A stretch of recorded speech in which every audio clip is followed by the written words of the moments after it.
Student, welcome to my channel civil club SSC JEE में आप सभी का स्वागत है। और आप लोग कैसे हैं? और साथ ही साथ लास्ट में हम लोगों ने कुछ प्रैक्टिस क्वेश्चन कंप्लीट किए थे और आज फिर हम लोग उसी को आगे बढ़ाते हुए प्रैक्टिस सेशन को, और साथ ही साथ जो पेपर 1 का है, तो जैसे ये एग्ज़ाम डेट का कुछ इन्फॉर्मेशन हमें प्रोवाइड होगा तो उससे भी रिलेटेड मैं आपको कुछ प्रैक्टिस सेट प्रोवाइड करा दूंगा, जिससे क्या होगा कि आपको लास्ट समय पे वो चीज़ें याद रहें। क्योंकि अभी से हम प्रैक्टिस सेट करेंगे क्योंकि वो पूरा करंट बेस्ड में, तो मैं क्वेश्चन सॉर्ट आउट कर रहा हूँ और एक जगह लिख रहा हूँ, साथ ही साथ फिर आपको टॉपिक वाइज मैं आपको प्रोवाइड करा दूंगा, तो जो आपके लिए महत्वपूर्ण होंगे। तो चलिए आज स्टार्ट करते हैं। पहला क्वेश्चन है, the absorbent most commonly use for in water and waste treatment. जल तथा अपशिष्ट उपचार के लिए सर्वाधिक सामान्यता शोधक होता है। क्या होता है? सैंड का ग्रेन साइज कितना होना चाहिए? 0.1 to 2 mm होना चाहिए। कि activated carbon granules of size 0.1 to 2 mm होना चाहिए। या इसे हिंदी में भी आप पढ़ सकते हैं, 0.1 से 2 mm के कणों वाला सक्रिय कार्बन होना चाहिए। या तो फिर ordinary would shaving for of fine size होना चाहिए। महीन आकार का साधारण लकड़ी का छीलन होना चाहिए। कोलतार होना चाहिए। तो इसमें जो राइट आंसर जाएगा अकॉर्डिंग टू क्वेश्चन, ये आपका हो जाएगा question answer number B. Activated carbon का जो साइज होता है बेटा, वो 0.1 to 2 mm के बीच होता है। ठीक है, अब इसको ज़रा देख लेते हैं। कह रहा है कि जल अवशिष्ट उपचार में सर्वाधिक समानता प्रयुक्त शोषक 0.1 to 0.2 mm तक कणों वाला सक्रिय हाइड्रोकार्बन होता है, जो अशुद्ध गैसों को तरल में चेंज करता है। ठीक है, नेक्स्ट क्वेश्चन में चलते हैं। The remover of dissolve organic matter occurs in the गुलित जैविक पदार्थों का निष्कासन निम्नलिखित में से निम्न में से होता है। स्लो सैंड फिल्टर, ये मैंने आपको फिल्टर पढ़ाए हुए हैं। Slow sand, rapid sand filter, trickling filter, rapid sand filter या डुअल मीडिया फिल्टर। तो इसका जो राइट आंसर जाना चाहिए ट्रिकलिंग फिल्टर के साथ, तो इसका जो राइट आंसर होगा वो बी पार्ट के जाएगा, ट्रिकलिंग फिल्टर। तो ट्रिकलिंग फिल्टर में हम लोग जनरली क्या करते हैं, जो डिजॉल्व ऑक्सीजन हमारी आ जाती है मैटर, डिजॉल्व ऑक्सीजन जो मैटर आ जाता है उसे हम क्या कर देते हैं, रिमूव कर देते हैं। चलिए नेक्स्ट क्वेश्चन चलते हैं।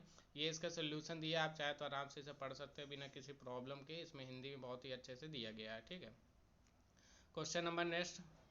Chlorine is sometime used in the sewage treatment. Chlorine का यूज कभी कभी, क्लोरीन मतलब सीवेज उपचार में कभी कभी क्लोरीन निम्न में से प्रयुक्त होती है। किसके लिए? जैसे टू अवॉइड द पॉपुलेशन, उड़कन उड़न से बचने के लिए। To increase the biological activity of bacteria, जीवाणुओं की जैविक सक्रियता बढ़ाने के लिए। To avoid the bulking of activated sludge, सक्रिय स्लज को फूलने से बचाने के लिए। To help to grease separation, grease को पृथक करने के लिए। तो क्लोरीन का उपयोग जनरली मैंने आपको बताया था, जो आपका बायोलॉजिकल एक्टिविटी होती है या साथ ही साथ जो बल्किंग एक्टिविटीज़ होती हैं उनको रिमूव करने।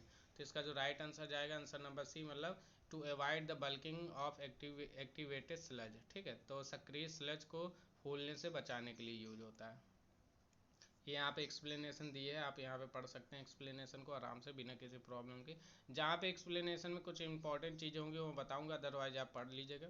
नेक्स्ट क्वेश्चन में चलते हैं। क्वेश्चन नंबर आपका नेक्स्ट है, the dominating micro organisms in an activated sludge process reactor are. तो ये आपका क्या होता है, एक सक्रिय स्लज प्रक्रम रिएक्टर में अधिकांशतः सूक्ष्म जीवाणु होते हैं। Aerobic heterotrophs, anaerobic heterotrophs, autotrophs या फोटोट्रॉप्स। तो इसका जो राइट आंसर जाएगा आपका एरोबिक हेट्रोट्रॉप्स, मतलब वायवीय परपोषी।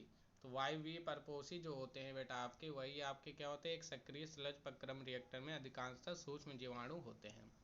इसके एक्सप्लेनेशन की बात की जाए तो उत्प्रेरित स्लज विधि में कच्चे सीवेज से प्रेरित स्लज की कुछ मात्रा 20 से 48% मिलाकर इस मिश्र द्रव की अच्छी तरह से घुलोया जाता है, अर्थात वातन किया जाता है। ठीक है, तो ये चीज़ यहाँ पे आप पढ़ लेंगे। नेक्स्ट क्वेश्चन में चलते हैं। न्यूमेरिकल क्वेश्चन भी हैं, इंक्लूडेड किए हैं। The next question, the hydraulic retention time in extended aeration activated sludge system is 4 to 5 hour, 4 to 6 hour, 8 to 10 hour, 12 to 24 hour। तो इसका राइट आंसर जाएगा 12 to 24 आवर। जो एरिएशन में रिटेंशन टाइम होता है वो आपका 12 to 24 आवर होता है। ठीक है, देखिए जो वातन क्रिया होता है उसके लिए 4 to 6 आवर ली जाती है, मगर जो आपका जलीय रोग काल होता है वो आपका 12 to 24 आवर होता है। नेक्स्ट क्वेश्चन चलते हैं। The hydraulic loading rate of high rate trickling filter including recirculation in meter cube per meter square per day। तो पुनः चक्रण को सम्मिलित करते हुए उच्च दर वाले ट्रिकलिंग फिल्टर का जलीय भारण की दर कितनी होती है? 1 to 4%, 10 to 40%, 40 to 100% की 100 to 20%? तो इसका according to me right answer जाना चाहिए 10 to 40%। देख लेते हैं, राइट है 10 to 40%। तो 20 to 40 मीटर क्यूब पर मीटर स्क्वायर पर डे। इसका मतलब समझते हैं, मीटर क्यूब का मतलब एक वॉल्यूम एक एरिए में एक दिन में कितना जाता है, कि किसी एक मीटर एरिए में एक वॉल्यूम मीटर क्यूब का वॉल्यूम एक दिन में जितना जाता है वो क्या होता है आपका 10 to 40 होता है इसके बीच। तो यहाँ पे देखिए कुछ चीज़ें और है, मैं आपको समझाता हूँ यहाँ पे कि जो आपका हाइड्रोलिक लोडिंग है, एक मिनट, जो आपका हाइड्रोलिक लोडिंग है यहाँ पे मैं आपको दूँ तो हाइड्रोलिक लोडिंग का जो वैल्यू होती है, लो रेट होता है 1 to 4 एंड हाई रेट होता है 10 to 40, जो अभी हमारे क्वेश्चन का आंसर था। उसके बाद अगर आपसे पूछ ले कभी कि ऑर्गेनिक लोडिंग के लिए पूछे BOD metre cube per day, तो ये होता है बेटा लो रेट के लिए 0. लो रेट के लिए नहीं पूछेगा, जनरली हाई रेट में ही पूछता है, 0.32 to 1 होगा। और अगर डेप्थ पूछ ले उस समय फिल्टर की तो क्या हो जाएगी आपकी हाई रेट क्या होगी 0.9 to 2.5 पर।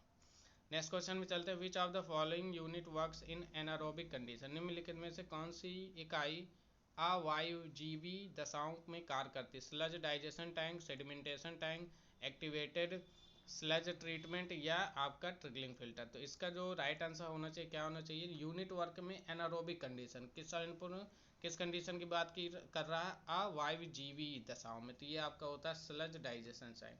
मैंने आपको पढ़ाया, जब आपको मैंने टॉपिक पढ़ाया होगा तो वहाँ पे स्लज डाइजेशन टैंक के बारे में मैंने आपको बताया था, ठीक है।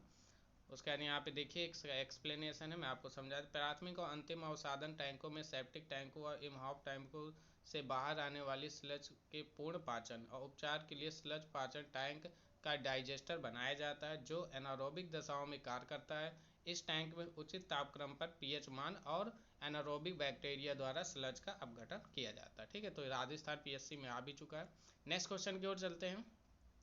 क्या कह रहा है? फॉर द COD का मीन्स मैंने आपको पिछले आपके प्रैक्टिस सेट में बताया था कि COD का मतलब होता है chemical oxygen demand test of sewage organic matter is oxidise by potassium dichromate in the presence of.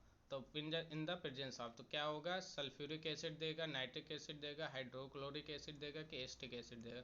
तो मैं आपको बता देता हूँ, ये हमेशा क्या हो जाता है, अगर आपका केमिकल ऑक्सीजन की डिमांड के साथ पोटेशियम डाइक्रोमेट की रिएक्शन कराते हैं और उसका ऑक्सीडेशन होता है तो हमेशा सल्फ्यूरिक एसिड मतलब H2SO4 निकलता है। क्या निकलता है? H2SO4, ठीक है, जिसे हम लोग सल्फ्यूरिक एसिड गंधक अम्ल भी बोलते हैं, ठीक है। नेक्स्ट में चलते हैं। Share of waste water sample from AAWWTP has 5 days BOD is equal to 2000 milligram per litre and reaction constant 0.23 per day at 20 degree Celsius. आपसे पूछ रहा है कि बताइए कि वेस्ट वाटर सैंपल में BOD अगर इतना इक्वल है तो calculate the value of ultimate BOD। मतलब देखिए BOD अल्टीमेट होता है BOD और सफिक्स में नीचे U होता है। तो सबसे पहले जानते हैं, देखिए इसका ऑप्शन है, मगर हम पहले फॉर्मूले देखते हैं। तो देखिए मैं आपको बता देता हूँ, क्योंकि ये क्वेश्चन आप वहाँ पे एग्जाम पे नहीं कर पाएंगे क्योंकि आपको कैलकुलेटर नहीं मिलेगा, फिर भी मैं आपको फॉर्मूला बता देता हूँ क्योंकि कभी कभी फॉर्मूला पूछ देता।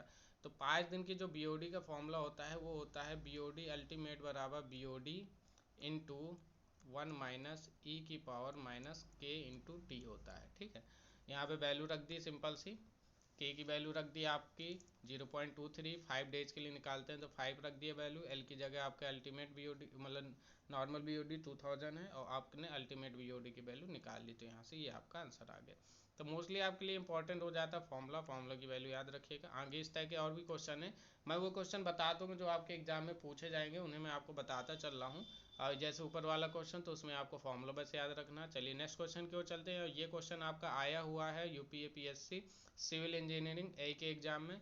तो COD upon BOD ratio in fresh water as, ये लास्ट टाइम भी आपका क्वेश्चन था शायद, मगर दूसरे टाइप से पूछा गया। तो ये देखिए जो मोस्टली टॉपिक से रिलेटेड क्वेश्चन होते हैं, आप ये मान के चलिए कि 3 से 4 क्वेश्चन आपको COD BOD डिजॉल्व ऑक्सीजन में मिलेगा ही, COT के साथ कर रहा हूँ।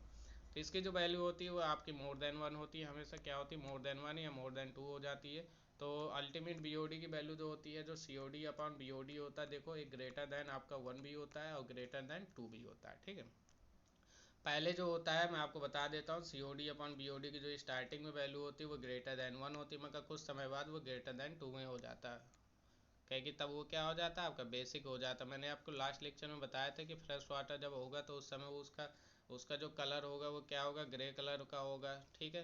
कुछ समय बाद वो क्या हो जाएगा, ब्लैक कलर में चेंज हो जाएगा, ठीक है। और मैंने आपको ये भी बताया था कि जो फ्रेश वेस्ट वाटर होता है वो शुरुआत में क्या होता है, एसिडिक होता है, मगर जैसे जैसे समय गुजरता है वो क्या नेचर ले लेता है, बेसिक ले लेता है, मतलब अम्लीय हो जाता है, सॉरी क्षारीय हो जाता है, ठीक है। तो आप इस चीज़ को याद रखेंगे। चलिए नेक्स्ट क्वेश्चन की ओर चलते हैं। यहाँ पे ये दिए देखिए, तो ताजे पानी में COD अपॉन BOD का जो अनुपात होता है एक से अधिक होता है। ऑक्सीजन की ज़्यादा मात्रा की ज़रूरत होती है तो BOD इसके लिए अपेक्षाक्रम कम लिया जाता है, इसलिए आप हमेशा देखेंगे कि जो COD की मात्रा होगी वो हमेशा ग्रेटर देन होगी इन कंपेयर टू BOD। अगर BOD 5 है तो COD की वैल्यू 10 हो जाती है, ठीक है। नेक्स्ट क्वेश्चन की ओर चलेंगे। Order for solution in decreasing order of their BOD value, मतलब BOD की कम वैल्यू की, मतलब BOD के घटते क्रम में आपको बताना है कि ये चार घोल में से कौन सा सही रहेगा। कि पहले इंडस्ट्रियल वाटर सबसे ज़्यादा रहेगा BOD, उससे कम BOD रिवर वाटर में रहेगा, टैप वाटर में रहेगा कि बोतल में रहेगा। इसी तरह टैप वाटर में रहेगा, बोतल में रहेगा, रिवर। तो मैं आपको देखो सोल्यूशन क्या, मैं आपको वैल्यू बताता हूँ क्या होता है। BOD का मतलब क्या होता है, आपको मैंने बताया बायोलॉजिकल ऑक्सीजन डिमांड। क्या होता है, बायोलॉजिकल ऑक्सीजन डिमांड। अब बायोलॉजिकल ऑक्सीजन डिमांड कहाँ होगी सबसे, मैंने बताया ना कि जितना BOD कम होगा उतना अच्छा। तो सबसे ज़्यादा क्या होगा, इंडस्ट्रियल वाटर में होगा, श्योर है। उससे कम आपका रिवर आएगा, रिवर उससे कम छोटी होता है तो रिवर में होगा। उससे कम क्या होगा, टैप वाटर में होगा, जो आपका उसमें निकलता है, नल के द्वारा निकलता है। और सबसे कम क्या होगा, जो बोतल वाटर होता है। तो इसका मतलब क्या हो गया कि जो हमारा पहला ऑप्शन है वही हमारा सही होगा, क्योंकि देखा जाए तो इंडस्ट्रियल वाटर सबसे ज़्यादा BOD कंज्यूम करता है, उससे कम आपका रिवर वाटर करता है, उससे कम आपका टैप वाटर करता है, फिर सबसे कम आपका बोतल वाटर करता है, ठीक है। तो आई होप इसका आंसर आपको क्लियर हो गया होगा, समझ में भी आ गया होगा। ये ऑप्शन है, चार ऑप्शन दिए थे यहाँ पे, आप उस चीज़ों को समझ भी सकते हैं, बेहतरीन हिंदी के साथ आपको समझाया गया, ठीक है। चलिए नेक्स्ट में चलते हैं। The indicator used in COD test is, भैया इसे आप वेरी इंपॉर्टेंट कर लीजिए, ये आपके एग्जाम में कई बार पूछ चुके हैं, ठीक है। तो ये इसमें क्या होता है, स्टार्च के द्वारा मेजर करता है, फिनोल्फथलीन के द्वारा, फेरस अमोनियम सल्फेट की है, फेरॉन। तो इसका जो राइट आंसर जाएगा बेटा, आंसर नंबर डी जाएगा, फेरॉन। इसको आप याद कर लीजिएगा कि COD को मेजर करने के लिए, परीक्षण करने के लिए किस प्रकार के संकेतक का प्रयोग किया जाता है, तो आप याद रखेंगे फेरॉन का किया जाता है, ठीक है। COD का मतलब केमिकल ऑक्सीजन डिमांड होता है, मैं आपको बता ही चुका हूँ। चलिए नेक्स्ट क्वेश्चन की ओर चलते हैं। नेक्स्ट क्वेश्चन क्या है, अच्छा साथ ही साथ कुछ बच्चे ये कह रहे थे सर ये किस बुक से है। बेटा मुझे बुक बताने में कोई प्रॉब्लम नहीं है, यूथ की बुक से है, कुछ घटना कुछ कहीं ना कहीं बहुत सारी बुकों का है। मैं ये चीज़ बता देता हूँ क्योंकि मैं ऑलरेडी सिविल इंजीनियर हूँ, तो मेरे सब्जेक्ट में ये इन्वायरमेंट वाला पोर्शन था ही। तो मेरे पास बहुत सारे इस तरह के इंडिविजुअल बुक्स हैं, इंडिविजुअल नोट्स हैं, और साथ ही साथ कुछ ऐसे प्रेफरेबल बुक्स हैं जिससे मैं आपको सॉर्ट आउट करके और कुछ बाई सफरिंग में आपको प्रोवाइड करा रहा हूँ। तो मैं नहीं चाहूँगा कि आप 10 तो क्वेश्चनों को करने के लिए आप पूरी की पूरी 300-400 की बुक खरीदें और फिर बाद में कहे कि सर ने तो कहा था इस बुक में आपको क्वेश्चन मिलेंगे।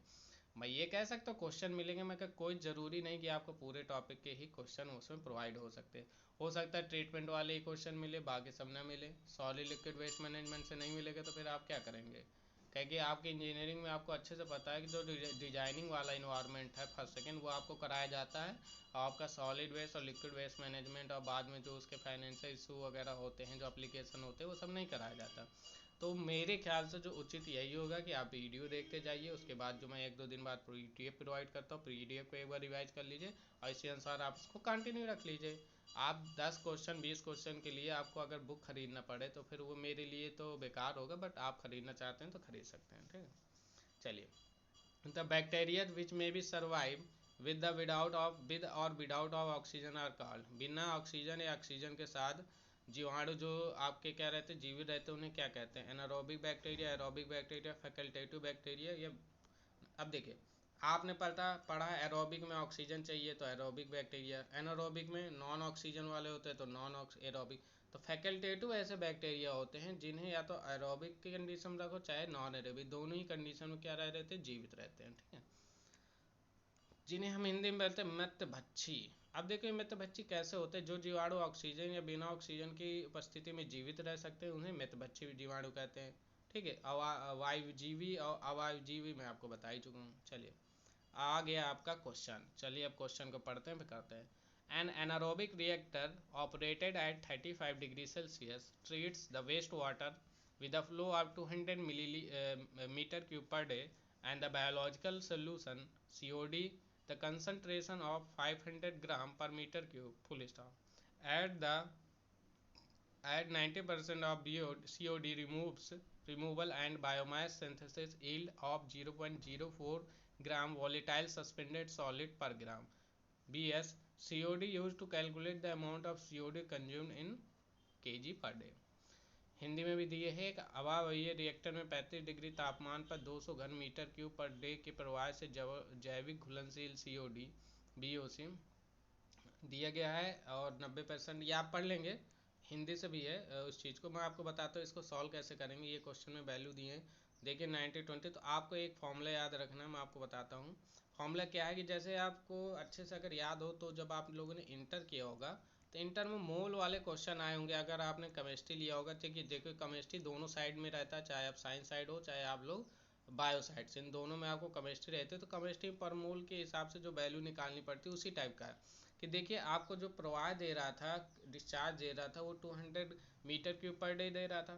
COD की जो घुलनशील जैविकता है, जो सॉल्युबिलिटी है, वो 500 ग्राम पर मीटर क्यूब है, मतलब 1 मीटर क्यूब में 500 ग्राम आप COD घुल सकते हैं। ठीक है, तो उसने कहा कि कुल घुलनशील जैविक की उपस्थिति, तो हमने उसमें 200 का मल्टीप्लाई कर दिया, तो हमें पूरे डे का आ गया कि मतलब सर 100 किलोग्राम पर डे हम लोग क्या कर सकते हैं, COD डिजॉल्व कर सकते हैं।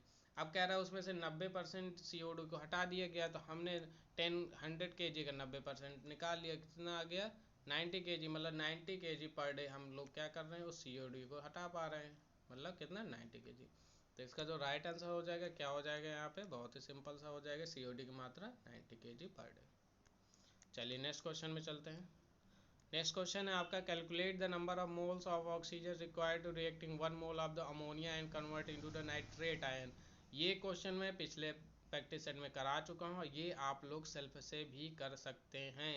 आपको क्या बनाना है, आपको बनाना है अमोनिया, ठीक है, टू कन्वर्ट किसमें, नाइट्रेट आयन, मतलब NH3 के साथ O2 की रिएक्शन करानी पड़ेगी तब आएगा। चलिए देख लेते हैं। तो अमोनिया के साथ मैंने क्या कराया, O2 की रिएक्शन कराई, तो क्या बना, नाइट्रिक एसिड HNO3 और साथ ही साथ H2O। तो आप इसको जब बैलेंस करेंगे तो यहाँ पे देखिए ऑक्सीजन के कितने मोल आ रहे हैं, 2 मोल।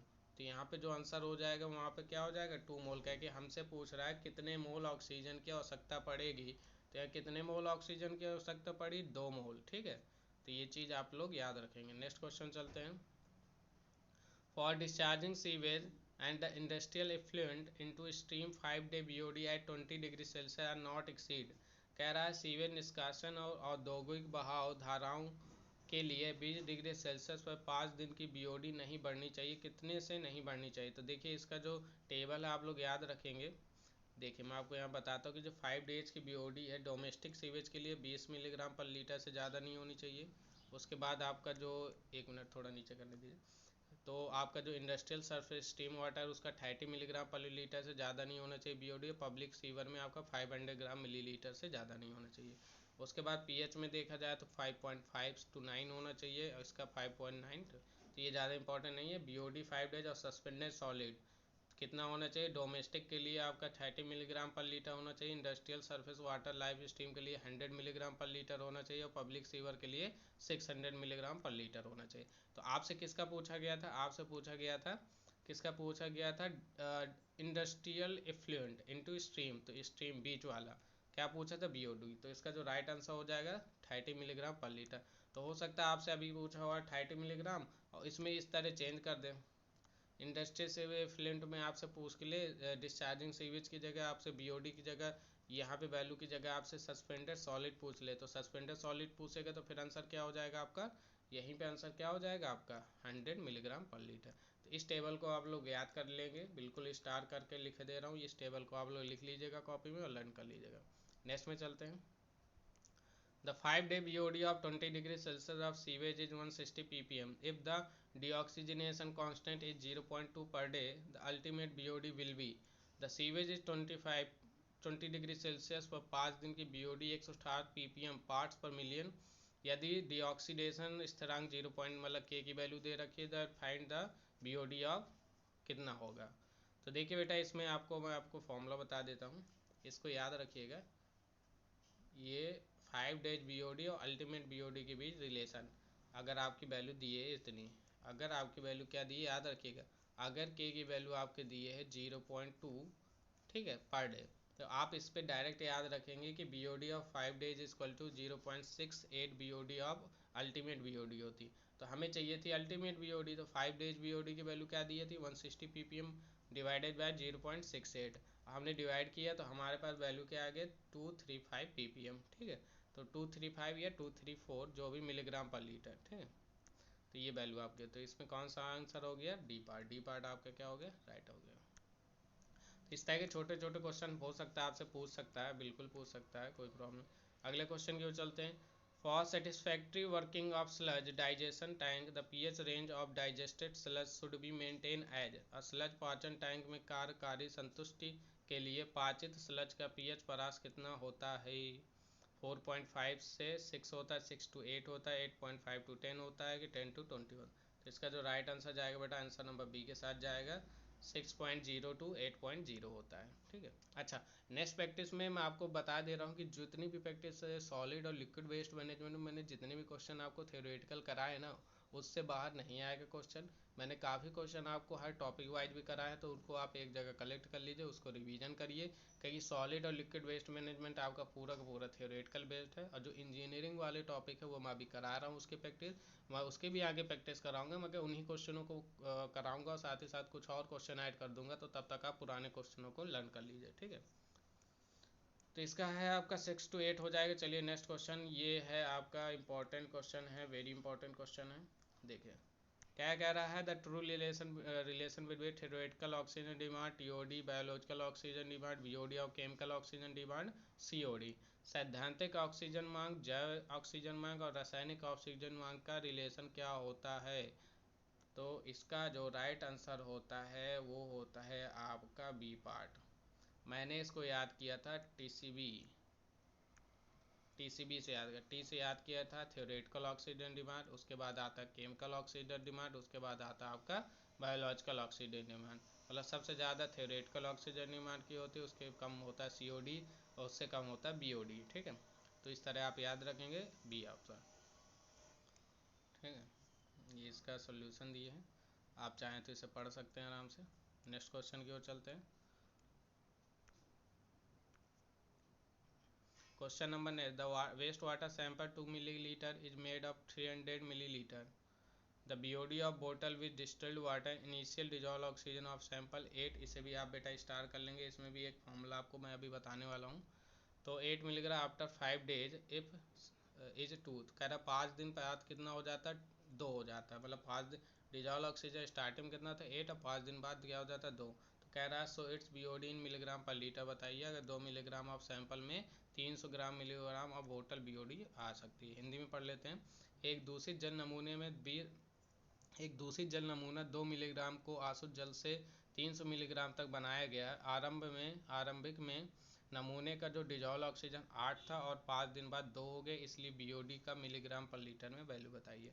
तो देखिए बेटा, सबसे पहले मैं आपको यहाँ पे बता देता हूँ, ये एक फॉर्मूला होता है कि BOD of 5 days equal to होता है डिजॉल्व ऑक्सीजन इन मीटर, यहाँ पे नहीं, by dilute sample into volume of dilute sample upon volume of undilute sample. मतलब डाइल्यूट का मतलब घुलनशील, अनडाइल्यूट अघुलनशील.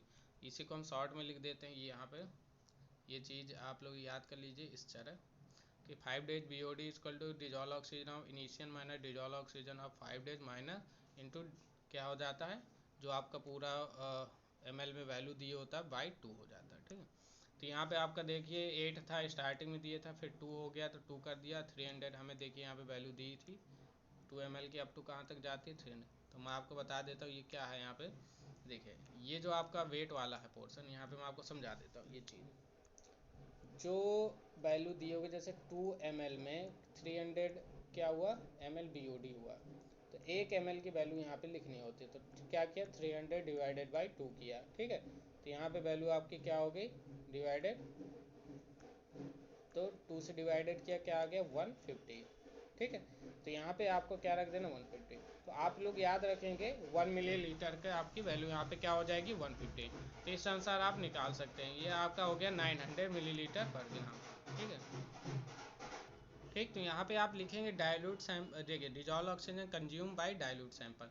तो जितना आपका टोटल ml BOD होगा और जितने ml में पूछेगा उसे डिवाइड कर देंगे, तो यहाँ पे आंसर आपका क्या आ जाएगा, यहाँ पे जो वैल्यू आ जाएगी क्या आ जाएगी 6, और यहाँ पे 150 आ जाएगा, 15 छक्का क्या होता है 90, तो यहाँ पे 900 मिलीग्राम पर लीटर। तो आई होप आपको इस टाइप के क्वेश्चन जरूर याद रखना है, इस फॉर्मूले को आप लोग लर्न कर लीजिएगा, ये फॉर्मूला इंपॉर्टेंट है, ठीक है। चलिए नेक्स्ट में चलते हैं। ये लास्ट क्वेश्चन, इसका जो क्वेश्चन बचे हम लोग नेक्स्ट स्लाइड में कर लेंगे, ठीक है। The BOD treated water should be, BOD कितने वाटर तक, मतलब उपचारित जल का BOD कितना होना चाहिए, बताइए। इंपॉर्टेंट क्वेश्चन है, ये पूछा जाता है।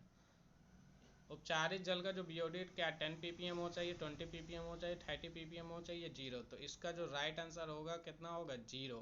क्या होना चाहिए, 0 ppm, मतलब 0 होना चाहिए। क्या होना चाहिए, तो BOD treated water should be क्या होता है, 0 होता है। तो यहाँ पे एक टेबल दी है, देखिए BIS, bureau of Indian standard के द्वारा ये सीवेज डिस्पोजल की एक टेबल गिवन है, आप इसे लर्न करेंगे, और यहाँ पे मैं आपको पूरी चीज़ें बता दे रहा हूँ डिटेल में। तो देखिए 5 डेज मैं आपको बता चुका हूँ, ये वही टेबल है जो अभी आपने ऊपर पढ़ी है कि डोमेस्टिक सीवेज के लिए 20 मिलीग्राम पर डे होता है 5 डेज के लिए, स्ट्रीम या आपके इंडस्ट्री के लिए 30 मिलीग्राम होता है, पब्लिक के लिए 500 मिलीग्राम। इसी तरह जो सस्पेंडेड सॉलिड होता है वो 30 मिलीग्राम पर लीटर होता है, इंडस्ट्रियल के लिए 100 मिलीग्राम पर लीटर होता है, और आपका पब्लिक सीवर के लिए आपका 600 मिलीग्राम पर लीटर होता है, ठीक है। तो इस तरह, और देखिए उपचारित जल का जो BOD होता है वो क्या होता है, 0 होता है। उसके बाद नेक्स्ट क्वेश्चन है, हम लोग 214 से क्वेश्चन नेक्स्ट प्रैक्टिस में कर लेंगे, ठीक है। तो आज तक के लिए यहीं तक के क्वेश्चन दे रहा हूँ। आई होप आप लोग ये प्रैक्टिस सेशन अच्छा लगा हो, तो आप लाइक ज़रूर कर दिया करिए और ज़्यादा से ज़्यादा बच्चों को शेयर कर दीजिए। और साथ ही साथ मैं एक चीज़ और भी जानना चाहता हूँ कि आखिर कितने ऐसे बिहार के बच्चे हैं जो साथ ही साथ उसकी तैयारी कर रहे हैं, मतलब प्राइमरी टीचर की। क्योंकि मेरे एक ऑलरेडी एक चैनल जहाँ पे मैं आपको टेट से रिलेटेड चीज़ें बताता रहता हूँ, तो अगर आप चाहें तो, अगर आप चाहते हैं कि मैं कुछ प्रैक्टिस सेशन आपको मतलब करा दूँ, या कुछ टॉपिक अगर आप इच्छुक हैं जानना चाहते हैं जो उसमें 75-75 नंबर में डिवाइड, देखिए 75 नंबर तो GS आ रहा है, 75 नंबर में आपका पेडागॉगी पार्ट आ रहा है। तो अगर आप पढ़ना चाहते हैं और इच्छुक हैं तो मुझे आप बताएंगे इसी वीडियो में कमेंट्स डाल के। तो अगर मुझे लगेगा कि मैक्सिमम स्टूडेंट इन्वॉल्व होना चाहते हैं तो मैं वहाँ पे आपका पेडागॉगी पार्ट भी स्टार्ट करा दूंगा, जिसमें बेहतरीन टॉपिक आपके रहेंगे, ठीक है। क्योंकि ऑलरेडी ही मैं इन सब चीज़ों को निकाल चुका हूँ, और इसलिए मैं आपको ज़्यादा अच्छा मटेरियल प्रोवाइड करा सकता हूँ, ठीक है। तो आज के लिए इतना ही, थैंक यू, धन्यवाद।